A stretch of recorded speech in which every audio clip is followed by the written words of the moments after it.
এক দাঁড়কাক ও ডুমুর। এক দাঁড়কাক ছিল, তার খুব খিদে পেয়েছিল, তাই সে একটা ডুমুর গাছের ডালে গিয়ে বসল। তার ইচ্ছে পাকা ডুমুর খাবে, কিন্তু তার ভাগ্য খারাপ ছিল।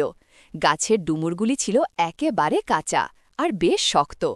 কাক কিন্তু নড়ল না, সে ডালে বসেই রইল। ডুমুরগুলি পাকলেই সে খাবে। এক হ্যাকশিয়াল সেই গাছের তলা দিয়ে যাচ্ছিল। হঠাৎ তার নজরে পড়ল যে একটা দাঁড়কাক সেই ডুমুর গাছের ডালে বসে আছে। সে কোনো কথা না বলে চলে গেল। সন্ধেবেলায় আবার খ্যাকশিয়ালটি সেই পথ ধরেই বাড়ি ফিরছিল। হঠাৎ তার ওই ডুমুর গাছটির দিকে নজর পড়ল। সে দেখতে পেল সেই দাঁড়কাকটি তখনও ডুমুর গাছের ডালে চুপ করে বসে আছে। এবার আর খ্যাকশিয়ালটা চুপ করে না থেকে ঠাঁই বসে থাকা দাঁড়কাককে জিজ্ঞাসা করল, তুমি ওখানে বসে আছো কেন? দাঁড়কাক বলল, আমার খুব খিদে পেয়েছে, ডুমুরগুলো পাকলে পাকা ডুমুর খেয়ে খিদে মেটাব। এই কথা শুনে খ্যাকশিয়ালটি হো হো করে হাসতে লাগল।